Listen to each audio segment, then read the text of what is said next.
All right, welcome to Roots of Reality Experiences. Today I'm joined by Dr. Charles Liu, who is an astrophysics professor at the City University of New York's College of Staten Island and an associate with the Hayden Planetarium and Department of Astrophysics at the American Museum of Natural History in New York. His research focuses on colliding galaxies, quasars, and the star formation history of the universe. Additionally, he's also known from the popular science podcast Star Talk and is the author of multiple books, with his latest being The Cosmos Explained, a history of the universe from its beginning to today and beyond. So, Dr. Liu, thanks for coming on today. Oh, thank you so much for having me, Ben. It's a pleasure. So, just starting off, when did you first get interested in astrophysics? Oh, well, I love learning of all kinds. And I was very fortunate that when I was a kid, my parents, my family, my teachers, they just let me do whatever the heck I wanted to learn and learn and learn and learn. So by the time I got into high school, I was pretty sure that amongst all the things I love, music, art, history, philosophy, English, writing, science, whatever, I would probably choose science as a career. And then it was probably about my second year in college that I decided that astronomy and astrophysics would be the kind of science that I would focus on to do my work in. And so I have continued it and I've enjoyed it very much.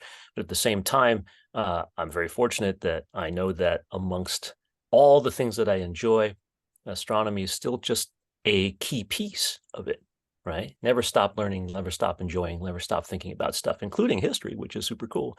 And the concepts that have arisen from human history and big history. So, would you say that, your path in astrophysics was it harder or easier than you thought? Because usually when people think about, going into such a field, it seems like, oh Hmm. wow, it's hard to for a lot of people, I imagine it's hard to imagine getting to that point because you're studying things at a complicated level of understanding when you're thinking about physics. Well, I'll say this. I think people are uh, more afraid of physics and astrophysics than they should be.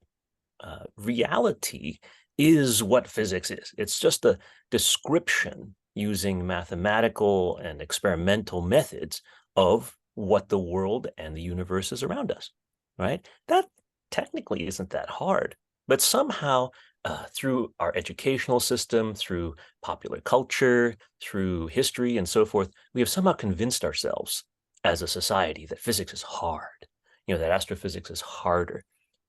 In my experience, I don't think what I do on a daily basis scientifically is any harder than what you might do as a historian or as a public policy person.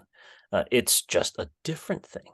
And it just happens to rely not just on one language, such as English, but also the abstract language and reasoning of mathematics.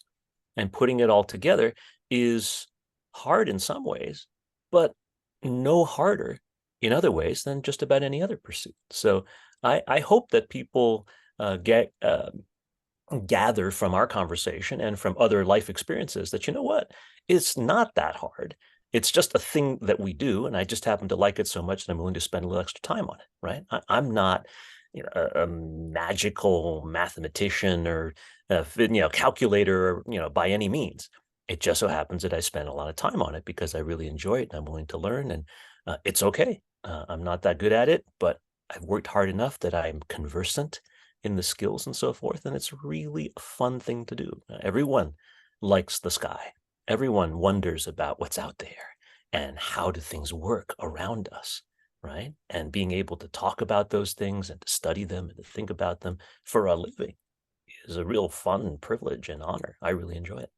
Definitely. No, I mean, that makes total sense. And I think there is kind of it's a lot of it's just about perception and also interest. I think there's a lot of people that maybe they don't want to try that would be very interested. And I think if you're really interested in something, that kind of erases a lot of the kind of learning curve, I suppose, because you're so fascinated with the concepts that, all the complexity of it kind of breaks down a little bit because you're just so Yeah. curious about it.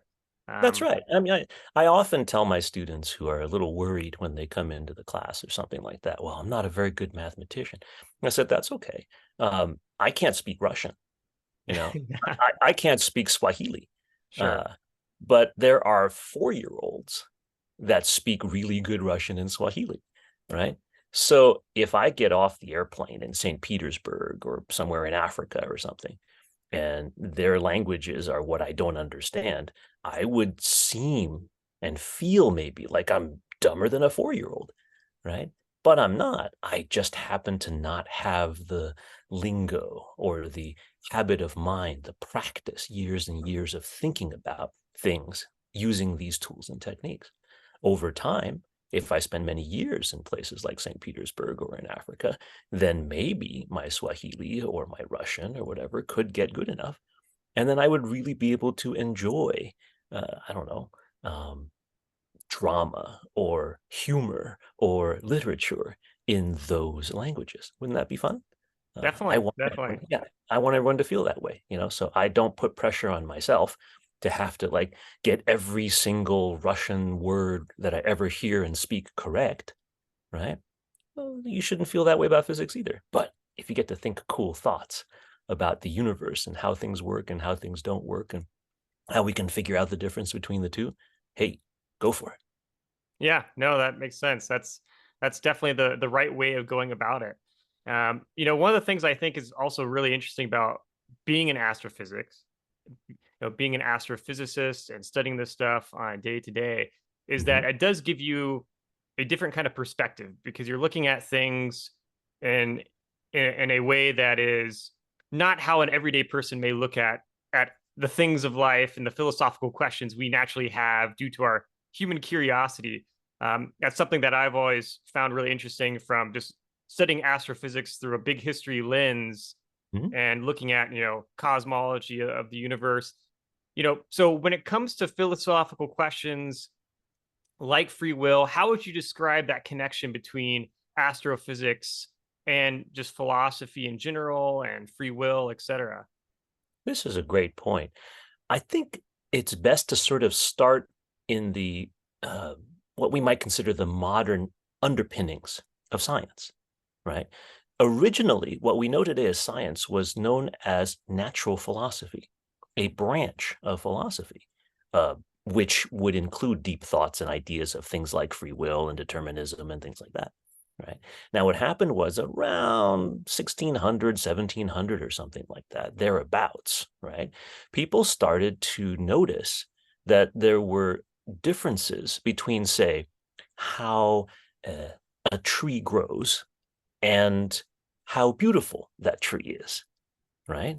What are the ethics of mountains as opposed to how do you climb a mountain and how are mountains built, right? And so this kind of difference between the empirical world and the philosophical idea of things like why and how and things like that started to have different paths that you can go through. And Galileo Galilei, in a famous book called Il Saggiatore, the Assayer, basically laid out philosophically the idea that there is a difference between empirical philosophical knowledge and abstract philosophical knowledge. And that separation, he didn't say necessarily that, one is better than the other or that if you do one, you can't do the other. But he just said, look, there are two categories. And I choose to explore the ideas of the empirical philosophy. And thus was essentially born modern physics. The idea of bringing in mathematical calculations, predictions, testing of hypotheses, and things like that to show whether you were right or wrong, right? Not just the power of your argument, but by what nature provides as evidence. That idea Galileo kind of laid down, other people had been practicing over time, but it really hadn't been, say, coagulated into a coherent philosophy, right? But after that point, folks like Isaac Newton, Pierre-Simon Laplace, James Clerk Maxwell, Albert Einstein. I'm just throwing out the Yeah. history of science going forward more and more showed that indeed this was a rich subject that could not only be an area for intellectual study, but also an area where you could form a foundation of knowledge on which we could base civilization. right? And so modern civilization, the electronics that we're using today, the physics of things that we use today in our daily lives and in sort of the larger concepts of thinking about the universe and so forth, right, are now based primarily on this empirical science. But we never really left philosophy, right? So these questions inevitably tie back to claim that we are completely separate from what we can today consider as, say, metaphysics or philosophy or whatever, is a mistake. We just don't have the time to focus on them on a Sure. regular basis, right? We can't think about everything all at once, so we think about pieces of reality at a time. So in that respect, in your big history idea, right, how does free will fit into the universe, right? It is a fundamental part in the same way that there's a fundamental understanding of bodies in the universe moving, orbiting one another due to their mutual gravity, or individual tiny particles interacting with one another, creating both certain futures and uncertain predictions about the future. And so free will is right in there, right? Do we have free will? Do stars have free will? Do trees have free will, right? Does the universe itself have some sort of a consciousness or a free will? These are questions which we cannot answer yet, but it's fun to think about.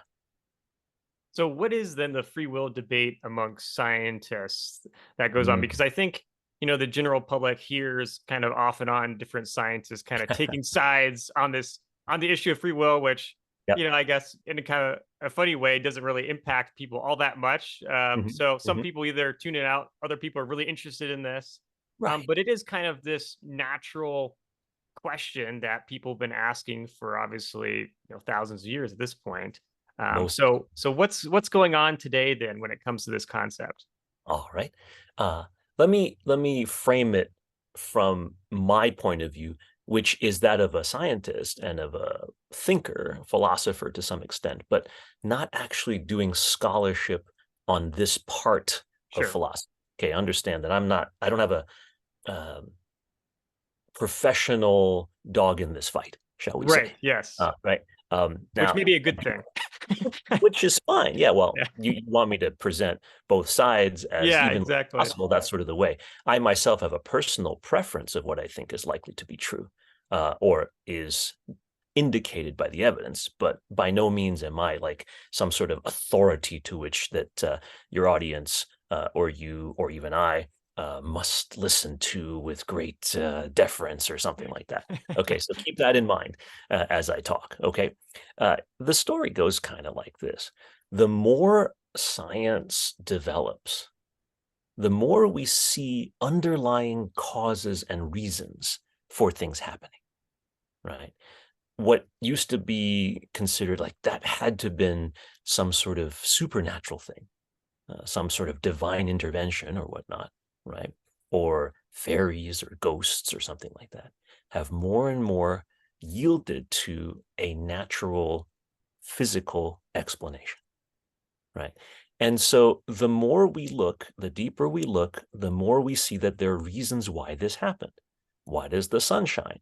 It doesn't have to be some sort of divine creature like Apollo driving a chariot across the sky, right? In fact, there is nuclear fusion going on at the center of the sun, and that energy percolates its way out from the sun's interior to the sun's surface, where then it radiates outward as electromagnetic radiation, Right. and some small portion of it hits the earth. And that's why the sun shines on us and why we feel warm and things like that, right?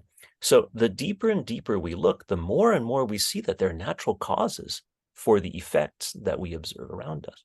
So it's natural to think that, well, maybe the deeper we look, the more we will always find an explanation that's natural and that's deterministic and that can be caused by something else that happened in the past. And therefore, the ultimate thing that is unpredictable, what humans do in a given circumstance, right? What we choose, or if we can choose at all, right? Perhaps all of that is predetermined as well, that we don't really have a choice, that things have been decided for us long ago, right? Because of some confluence of science, that these atoms and these molecules did this millions of years ago, which led to these other atoms and molecules doing this thousands of years ago, which led to these other atoms and molecules doing this yesterday, which lead to me doing what I'm doing today. And that was all predetermined from things that happened in the past.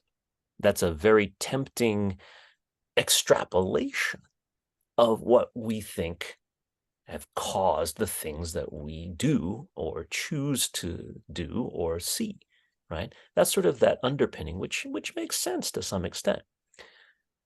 Where is the limit, though, right? We, long ago, say during the Protestant Reformation, you've heard of John Calvin. You probably know John Calvin and Calvinism better than I do, right? From your scholarship and work. This guy basically didn't use scientific determinism, as I've just described, but religious determinism. And it was his belief, the Calvinists said that everything is predetermined.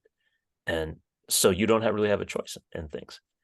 And that made them feel really good because they were the chosen ones and nothing they did or didn't do changed the fact that the Calvinists were the ones that were chosen by the deity that they chose to hold divine, right?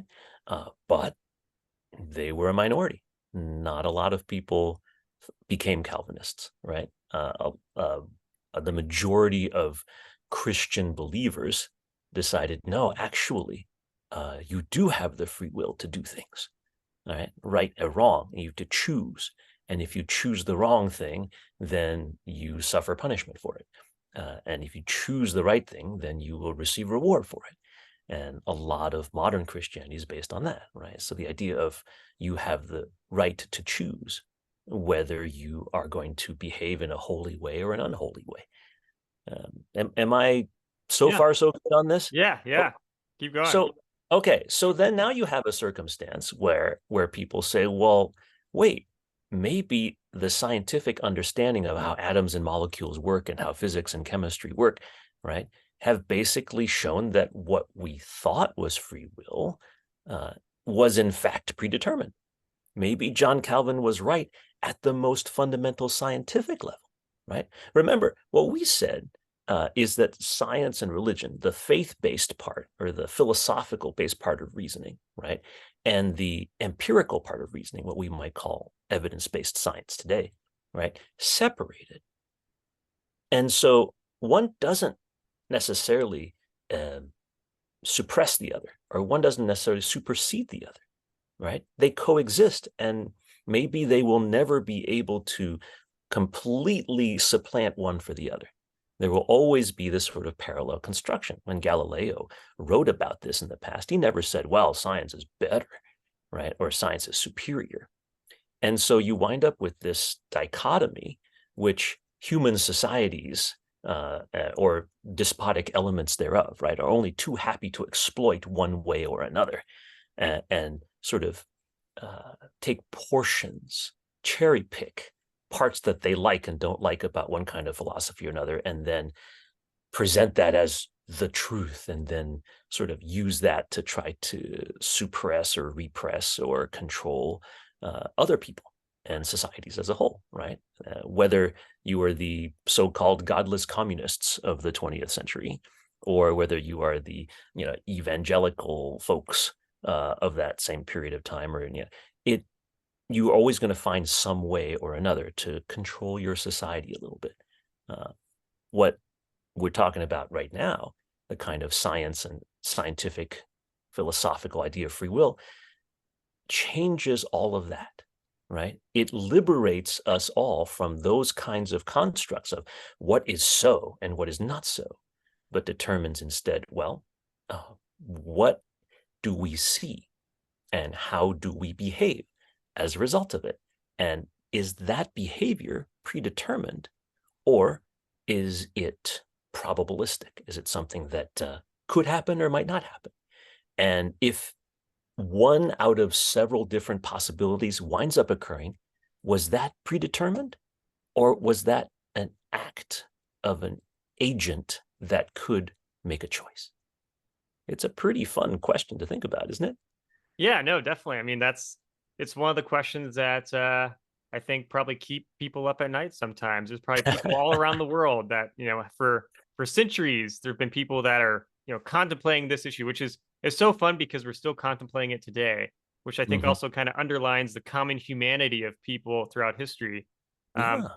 but I think what's interesting, and one of the reasons why I think it's really interesting to get an astrophysicist perspective on this is because though obviously, there are philosophers that have talked about this for forever essentially, Mhm. and neuroscientists can look at this from studying the brain and all the complexities there.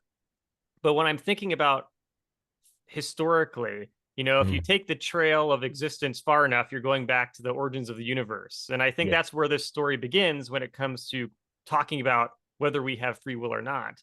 Hmm. Since Hmm. that's the beginning of the story of our of everything that we know to exist. So I think it's always good to start from the beginning before we try to line up the puzzle pieces just right to fit into place. Sure. So I think that's one of the things that's really interesting. The other aspect is though is just how much people in general uh can, I think, even this happens with scientists, it happens with the general public, whether you're religious or not. Hmm. There's a tendency for everyone to kind of want to take that leap of faith to have you know a certain perspective on it. Hmm. And I think, for example, if people are talking about, oh, okay, there's no free will, and there's a lot of scientists that will take that stand. It's like, okay, that's interesting, that's possible. We can't say Hmm. it's not possible. Um, but the sort of burden of proof to prove such a concept seems so far out Yes. that that is kind of funny almost for people to take like a really strong stand on it, because it Mhm. is something like, well, unless you can sit there and predict every aspect of someone's life and every behavior and action they do, then Mhm. that's really not enough evidence to make a strong argument for it. It's mostly conjecture at that point. I um, think you're exactly right. That's 100% true. We now know mathematically, for example, that you can try to predict the weather, but you won't be able to predict the weather beyond a certain length of time, regardless of how good your computer models are, right? And that's because there is inherent uncertainty in the universe. There's some stuff about chaos theory that gets into there. I won't get into too much of the technical stuff, but you've probably heard, for example, of the idea that the beat of a butterfly's wings in Brazil could cause a tornado in Texas in a week or something like that, right? The idea that a tiny difference in initial conditions will wind up creating some remarkable, huge thing in the future, right? And whether or not this is true, it implies that predicting whether that Texas tornado will happen cannot be done with absolute certainty in an arbitrarily length of time into the future, right? Because you do not know every single butterfly location and wing beat and so forth in Brazil. You cannot actually predict what will happen in Texas 2 weeks from now, or 4 weeks from now, or eight right. weeks, right? Absolute determinism, which states the complete lack of free will, right, would say otherwise. I should be able to tell you what will happen when and why into all time in the future. Right? And that's a philosophically tenable position, but it might not be a physically tenable position. Right. And so, if that's the case, and there must be uncertainty in the universe, right, on these large complex scales, does that mean that there can exist something finite, like a human agent, that can choose one thing or another and wind up inserting that uncertainty, not by chance, but actually by intention, right? We cannot know that yet. At the other extreme, right, instead of talking about the complexity of Earth's atmosphere and weather and changes and winds and storms and things like that, we can look down to the tiniest levels of our universe, to the subatomic particles that comprise the atoms and molecules that make up what we are, right? It is now quite certain that there is inherent uncertainty in the universe. At the quantum mechanical level, there is something that no matter how carefully you try to measure it, will ultimately lead to uncertainty in a related area. The more certain you are about something, the less certain you are about something else. And there's this sort of limit to how much you can know about a physical system down to the microscopic quantum level. And so this is also inherent uncertainty, but at a tiny level, particle by particle, rather than system by system or planet by planet. So that uncertainty also lends credence to the idea that absolutely determining what things are is a hopeless cause, that there's some limit beyond which it may well be free will that causes things to change. So I guess taking it another step, what exactly does that mean beyond free will for our existence in the universe then? If we have this uncertainty aspect Mhm. of the universe, what does that mean? Right. Good question. Um, some of it is definitional, right? For example, how do you define free will? What is the definition of free will? Does it mean that a person, when posed with a question, can just choose without any information or experience that's been lived affecting that decision? Right? Is that just like a truly, purely free thing? I don't care what I know about the universe. I don't care what I know about the stock market's history. I don't care what I know about my family's finances or whatnot.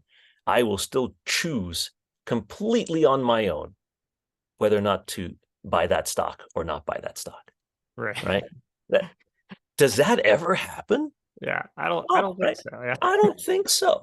Right. We are always influenced by stuff, right? At what point can we say this was a conscious choice, an act of free will? And what was it that was determined by stuff that happened in the past? Where you draw that point is, for you, central to the definition of free will that you choose to use, right? So at a cosmic level, if you're taking it out to planets and stars and galaxies and so forth, right? We know that Earth is going to orbit the sun following a certain path. And that's always going to be true because the laws of gravity are well defined. But the moment you insert a third object, whether it's the moon or another planet like Jupiter or some comet that's sort of zooming in and out in between the orbits of the solar system, as soon as you insert that third object, it is mathematically confirmed that that system can no longer be predicted with arbitrary certainty how it's going to behave into the far future. We cannot say into perpetuity uh, where those three objects will be related to one another, right? So if something goes off a billion years later because of this third body that's been inserted, was that a free will object? Did that object choose to go that way? Or did the object follow some rule that required it to go that way? Probably the latter, but you cannot be certain. Philosophically speaking, you cannot actually say with absolute certainty because you never knew that that was going to happen until it actually did. Yeah. No, that's really interesting. And I think it also kind of just highlights um, I think oftentimes when it comes to like really big questions like this, there tends to be a balance of what aspects are impacting and causing something to happen. Yes. I think about people and how we become who we are. I think there's obviously a variety of factors at play that pretty much kind of set us up to a certain extent to be on a certain path. And then it's kind of how we maneuver ourselves within that sort of Right. environment and influence that we've had from other people.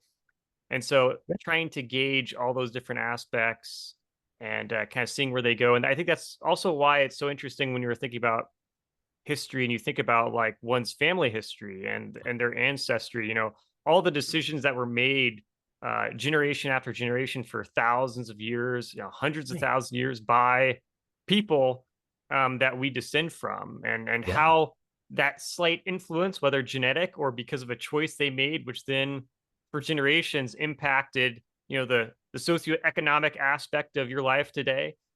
Yeah. I think that's a cool way of embracing, because I think that, certainly it makes sense that we have some control about what decisions we make. But I Right. think it's also pretty cool to think about how we're also influenced by things that we don't control. Right. And that's kind of this really cool mixture, I feel like, that encompasses what it means to be human. I think that's a great way to put it. You know, I like to say that there is uncertainty in the universe, and I embrace it. Now, the issue is where that uncertainty comes to play Yeah, randomly or chosen by circumstances, and where it comes to play that's been chosen by you. Like, why are we here talking today on this that's right. podcast? Which, by the way, has been a lot of fun so far, and I hope we do it again sometime. But Definitely. that if we are talking right now, is it because you chose to talk to me? Or maybe that was determined by a choice that was made in the past. Maybe it was because you chose to start a podcast, which then required all the steps that led to you and me talking today. Or maybe it wasn't that decision point that you decided to start a podcast. Maybe the decision for you to start a podcast was predetermined because of your academic work, or because of your historical work, or because of whatever decision you chose for some reason to get your degree in a certain field of study, right? Were those choices, or were those also predetermined, right? At what point did the choice come into play? Or at what point did the uncertainty, the indeterminate part, that we could not have predicted that you and I would be on this podcast talking today? No. When was it where that point became clear, Yeah. right? And I think that would go a long way if we could figure that out, Yeah. where free will ends or I, where free will starts right. and determinism ends. Yeah. I would say, I mean, just ballparking that Mhm. aspect of this moment and how we got here, I would say there's probably countless factors at play that led to this moment. And Yes. that's one of the cool things about the complexity of these questions, because you can't really pinpoint, because there's so many things at play. And then of course, it's like, how do you react to those things, and how do other people react to them as well? Because I didn't invent podcasting, someone else did. And so there's that whole story Great that point. that's factoring into this at another level. Mhm. Um unless the if we were to take it even a step further and we get into a different philosophical discussion, it'd be like the discussion, I think, the concepts like sophilism or something, where you're thinking about, what if I'm the only person that actually exists and everything Right. else is, just my figment, my imagination or Yes, assimilation. that's um right. so Yeah. Because of its complexity, reality thus lends itself to this mystery, right? How determined is our destiny, or how not determined is our destiny? I know, for example, that based on our scientific understanding of the solar system and how the sun works and how the earth works and things like that, that about 5 billion years from now, the sun will swell up in size. It will bathe Earth in so much electromagnetic radiation that we will be rendered lifeless. We will be baked dry. We may even flake away layer by layer as we're being blasted by all of this solar radiation. Okay. So that's a broad stroke. Now, that's billions of years from now, so I'm not changing my retirement plans, right? are you Um, sure? I don't know. I'm cool. I'm cool with it. In fact, realize this, that 1 billion years ago here on Earth, the most complicated life form was a slime mold. multicellular life had not even really existed. So 5 billion years from now, what will being human actually mean? Compared with a slime mold, we humans are very, very different. A billion years from now, a human may look at what we are as humans and go, wow, we're descended from that, which is kind of cool. So there's so much going on between the things that we know are pretty well determined that we have to think about what likelihoods and probabilities and so forth are going to happen or could happen, and thus plan for them. And when we plan, maybe we make this decision or that decision that was predetermined. But there were many options we could have taken, and we wound up taking one. And therefore, in that sense, even if there's some sort of large-scale determinism going on, you could say, depending on your definition, that I chose of my own free will to choose this path, as opposed to the alternate hypothetical paths that I considered or that I was given the option to follow. So that's related to an idea of determinism, which is sort of making free will compatible with determinism, right? And it's probably called compatibilism, which is kind of coincidental, but and again, for those who are actual practitioners of the scholarship of philosophy, if I've messed anything up, I apologize ahead of time. Please, let me know so that I can fix the next time that I talk about it. But Right. from my understanding, from the astrophysical, from the big history, from the sort of everything kind of point of view, down to simple decisions on will I have this chocolate cake today, or will I have that cheesecake instead? It could boil down to that kind of level, that definition, that understanding of what free will is and what choices wound up being made, what came to reality, even though other things did not. Yeah, and I think that also is kind of an interesting philosophical idea to think about when it comes to just people interacting with other human beings in the first place. Because I suppose, there's so many people on the planet, but you're not going to interact with all of them in your lifetime. So the Mhm. interactions you do have are, kind of important because that's a person that you may see only once, but it's a Yeah, part of kind of your story of your life. that's right. And those interactions, all of them are basically this kind of unique and special moment that you might have with that person one time in a lifetime. So it is kind of interesting, I feel like, when we think about things in the big picture about that. Yeah, no, you're right. I imagine that everybody has an experience where someone comes to them at some point in their lives and says, "You know what? We had this conversation that happened on this date or at this location, and it was only for like 10 minutes, but it changed everything for me. It made all the difference, and I really appreciate that." And then, you think back and go, "We had this? I don't even remember." Or like, "Oh, wow, that little thing that was fun, but I didn't realize it was influential." Right? Yeah. But these things are unclear about that. And you, I'm sure, have had such experiences where just a few minutes of interaction made a huge difference.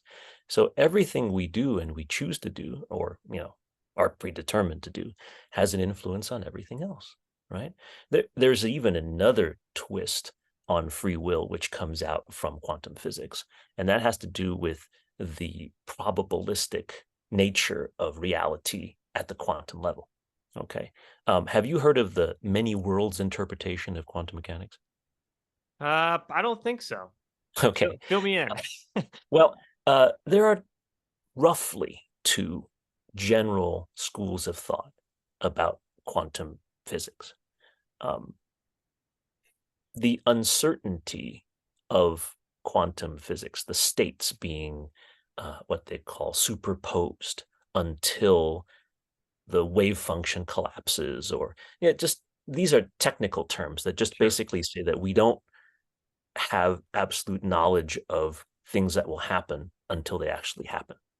We know, for example, that a chunk of uranium does in fact decay over time, right? And over a certain number of years, a certain percentage of every sample of uranium will have decayed into different elements. But at any given time, we do not know when one such element or one such atom will decay. That information is unknown to us until it actually decays. Okay. So there's an uncertainty built into it. And there's the famous story that Erwin Schrödinger wrote about, the thought experiment known as Schrödinger's cat, Sure. which kind of addresses this point, right?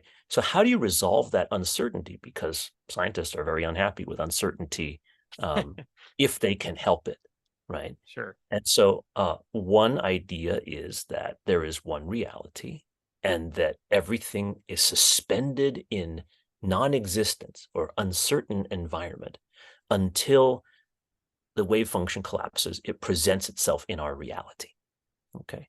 The other way to think about it is that other realities are spawned every time, that some possible future could happen, but doesn't. In our reality, only one possible future represents itself, but there may be many, many, many realities that come together to form the sort of multiverse of realities. And so in this, it was now known as the many worlds interpretation of quantum mechanics. If there is a 50% chance that this atom of uranium decays and a 50% chance that it doesn't, at this moment, two new universes are spawned from the existing one in which that atom decays and one in which that atom does not decay. This happens over and over and over again. With each passing second, new universes are created where either it decayed or didn't, whether that atom decayed or didn't, whether this event happened or not. So you're producing a multitude. It feels almost infinite. We're not really sure if it's truly infinite, but you're really creating so many new universes at the same time, and they all exist in parallel. But the one that we experience is this one that you and I are sharing right now. All the elements and atoms and so forth since the beginning of the universe have decayed in such a way that it has led to you and me talking here today. Those other universes, they exist, but they're inaccessible to us. But they're there. What does that mean for free will? Imagine if I chose, and this is stretching the analogy a little bit, right? But let's say I chose to wear this particular outfit for this podcast recording. What if I chose a different one? That podcast exists somewhere in the multiverse where I'm wearing a different shirt. So I didn't actually choose to wear this shirt. It just turned out that in this universe, I'm wearing this shirt, and in that universe, I'm wearing that shirt. That's not a choice, really, is it? It's just a thing that happened. And because both universes exist, did I even choose? Or did the whole thing just happen naturally? And I just happen to be experiencing the one where I am wearing this one. You know, did I choose or did I not choose? Did I have the free will to choose this particular outfit? Or is it just one of many quantum possibilities that happen to show up in this universe, which we are currently sharing, you and I? So this opens up a whole new box of things then at this point. Well, what do you think? I mean, Well, I mean, yeah, I think it's so this is really interesting and definitely a topic I find fascinating as well. So, how do we know then that there is more than one universe? we don't. What we don't. Okay, We don't. so We have no idea. The right. problem is that the mathematics works just fine. Okay, And this is the thing about math, right? Math is such an amazing construct that we humans have created that it can present not just the universe that we have, but it can present a description of other universes or other realities, other ways that space and time or whatever can actually exist. And only the one that we have now is relevant to our existence at this moment. But it doesn't mean that we can't imagine others. Sure. When No, that we makes do, sense. right? Yeah. When we do that, that becomes really cool, because then we can say, well, if we can imagine another universe, does that mean that that we can imagine other possibilities of what we decide to do tomorrow? And if we can imagine them, but we chose one of them, was that a choice, or was that a predetermined thing? Is that a compatibilist event where we had many choices? But we do know that there are many choices. We do know that there are many ways we can think about the world, right? Yeah. Geometry, where three sides of a triangle, happen to have different relations to their lengths, or the three angles of a triangle add up to 180 degrees, right? We learned that since we were first learning about triangles in school, and the Pythagoreans in ancient Greece had that for real, right? But now we know that mathematically, you can in fact create triangles in a given environment where the angles do not add up to 180 degrees. And for a long time, that kind of non-Euclidean geometry, Euclid's Elements is really the document to which I'm talking about, Sure. right? The Euclidean geometries we're referring to, and Pythagoras is the a squared plus b squared equals c squared, and all those kinds of things, right? And trying to figure out what numbers are real or rational, or things like that. Um, all of those things are so complex that it sometimes describes stuff that has nothing to do with our reality, until suddenly we discover something about the universe and say, oh my goodness, this non-Euclidean geometry actually describes the geometry of space and time. And that led in large part to Einstein being able to describe the general theory of relativity, Yeah. which we think works based on all of our experimental work. It's the reason why we're able to send GPS satellites up and still be able to keep track of exactly where we are walking around the park at any given time, because we correct for the effects of this non-Euclidean geometry around Earth's space and time, which is caused by this physical thing we know as general relativity. Yeah. Well, I mean, I think, the idea of a multiverse seems fairly logical when you think about just how, when we observe the universe and general, our own universe, Mhm. you see so many stars and you see so many different planets orbiting these stars throughout our galaxy, and there's so many galaxies with the same thing. It just seems like there's so many copies of things. Mhm. It's not just like Mhm. there's one, particular solar system or one particular galaxy. So Right. expanding that to the universe perspective and having a multiverse and multiple universes out there, that makes sense. And then it kind of raises the question, is the other you in Mhm. another universe actually Mhm. you? Because in many ways, it sounds like a clone to a certain extent, like a twin, identical twin almost, except, um, yeah, I mean, I guess it in many ways is like an identical twin since they're having different experiences and Yes. as a result, Right. probably a different life. Right. People are understandably critical of the many worlds interpretation of quantum mechanics, because it kind of sticks in your craw a little bit that it's the easy way out, Hmm. right? There exists somewhere in the universe where every bad decision you ever made, you actually made the right one, the good one. And so it's okay if you mess up or something like that. All right. It's no big deal. Any choice you make, if you have free will, um, is uh, either or. And the opposite choice happened. So don't worry about it. It's all good. You don't feel responsible for anything you think or do or say, or anything like that. Right. In the sense, it's almost like a topsy-turvy version of determinism, where it's the easy way out. Well, I did this thing, and it wasn't a choice that I made. I didn't make an immoral or an unethical decision. The decision was made for me. I don't have anything to do with it. It just happened. Okay, everybody, be nice to me. Uh, and then you have the issue of, well, if you do something good, maybe you don't deserve any praise for it or appreciation for it. No one cares because you had to do it. And so nothing matters in what you did. It was just what happened, and that's the way it goes. But then the philosophical question becomes, well, even if you had no choice in making the decision of what you did behavior wise, are you still responsible morally or ethically or legally for what you did?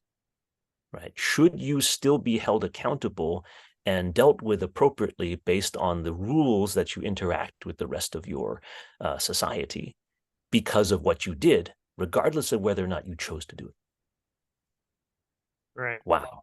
Right? I mean, you could argue if you're a determinist, right? Say, hey, criminals did what they did not because they're evil, but because the universe conspired since the beginning of time to channel them into making this action happen in our reality. So cut them a break, you know? And then, I mean, that's a nice way to think about it, but it's also nice to think about, well, this person's basic idea was to do this thing that we might consider unethical, but they chose an ethical thing to do instead. And so they should get positive reinforcement. Well, we don't have to give, positive reinforcement to people who do ethically positive things because they had to do it anyway, right? Hmm. So what's the point of that? And Yeah. then if you believe in some sort of a post-life reward, right? All the good works that you do, you're working for the future, right? A place in some sort of future reward, paradise, heaven, whatever, or working against a future that is undesirable, right? Some sort of purgatory or hell or something like that. Our decision making or our behavior as human beings uh, is channeled and guided by all the other stuff that we have had to experience in the entire history of civilization or of the earth or of the universe. And where we have agency makes all the difference in the kind of interactions we have with ourselves and with nature. Yeah. Well, I mean, I think there's so many layers to that in terms of trying to gauge, to what extent is someone responsible for what they did. And obviously no one knows what it's like to be another person and sort of Mhm. be in the situation that they were in growing up, or the Yes. education or lack thereof that they received growing up, which kind of shaped their understanding of the world and how to be a part of a society or not. Right. um and I think, I mean, at the end of the day, it's very easy also for a lot of people, and you see it all the time in history, kind of dehumanize someone that has done Yeah. horrific things based off solely the idea that they did this and should have known better. And well, certainly you can make a good argument for that, in many ways. At the same time, stripping people of their humanity um, doesn't really sum up all the parts and the complexities of what it means to be a human being in the first place. So I You think are there so always right. has to be a balance at play there. Um, I mean, it is amazing. Just, I think many people, there's so many things that could have happened that would have changed their life dramatically, but didn't. Yep. I mean, the fact that any of us were even born in the first place is pretty Mhm. much insane when you're thinking about the chances of that happening. So, um, it's Well, definitely where we have to kind of, yeah, we could address that point a little bit, yeah, and maybe this is where we can sort of wrap up and end on, right? sure. Um, there is a lot of statistical argument Hmm. that, the fact that we exist in this universe, the odds of everything coming together to determine exactly our existence here is the odds of that are so remote, Hmm. right? That we must give some sort of supernatural predetermination or um, destination or something like that Oh, okay, to prove that we exist, right? And you're like, well, there had to be some sort of consciousness or divine intervention to have happened. But the reality of that actually, what are the odds that we're here at this moment? The odds are 100% because we are here. sure. The things that happened in the past that got us to this point, right? all happened already. And so our existence and our presence here, what are the odds of it happening? 100%, because it did happen already. Statistics and probability are used to predict the future, right? Not to explain the present. As a result, it's just as legitimate, shall we say, to say that, the odds of creating termites that are out eating my foundation, right, are so amazing. Therefore, God must be a termite, right? Or wow, the fact that there is a star HD 198241b and its companion 1,000 light years away orbit precisely like this is so awesome, and is so, the odds of that happening are so tiny, right, that surely God must be a binary star, or they're watching out for the binary stars to happen, or something like that. Does that make sense?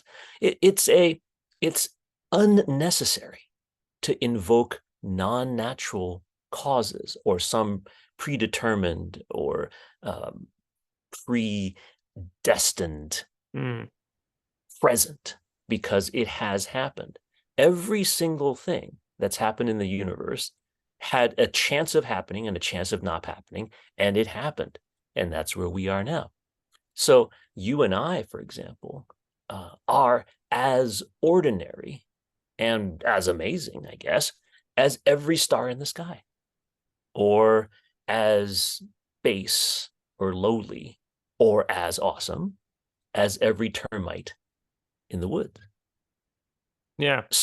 The probability and the specialness, it's cool to think about, and we should feel good about it, but it doesn't necessarily address anything about causes and effects in our universe going forward from this moment. Well, I think that's where like the fascinating aspect of this kind of philosophical game that I think people play in their minds, because there's kind of it can be quite a dangerous game when you start taking the sort of leaps of faith to assume that it's part of some type of predestination type situation. You can be appreciative of kind of the backstory of our existence and understand, like, okay, if there is free will, it didn't have to happen this way, and it did, which is pretty awesome and Yeah, incredible. But the fact that it did is also represents the fact that it's not like we're some, it's not like it has to be that surprising that it happened. Okay. So yeah, so it's kind of having that balance. But I think that's just why, understanding history or astrophysics or philosophy in general is so important for people, living their lives, because you get this perspective on things that, maybe you don't think that you can become an astrophysicist, or you don't right, think you can be a, professional athlete, or who knows what, lots of things. right, But the fact, that you're here already shows that's not necessarily the case. The case is that the opportunity is certainly there, and right. having that perspective on things can allow you to understand that. So, Yes, indeed. Yes.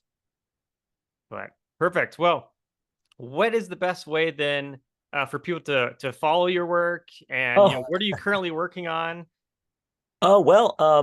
My most recent book is called The Handy Quantum Physics Answer Book. That will be available.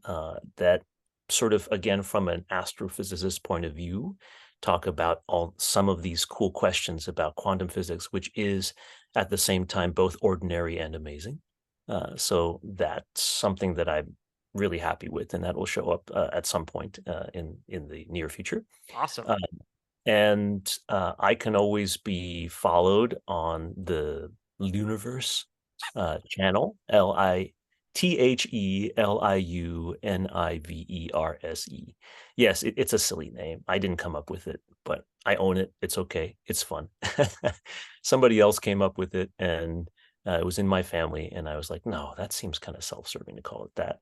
But they're like, no, no, no, it's perfect. And so the producers of the podcast and the various social media channels agreed. So you can find me and see what's going on there. So that's always kind of fun. And you can always find me at the College of Staten Island, City University of New York websites. You can sort of see what I'm doing and the fun things that we're doing academically, both myself and with my students and things like that. So Awesome. Well, thanks so much for coming on then and sharing all of your knowledge about this interesting thing called life and existence. And sure. Thank you so much for having me. It's been a pleasure to chat with you and to see your perspective too, coming from your life experiences and your academic training and your perspective on these things. It's really great. I really learned. Thank you so much. I appreciate it.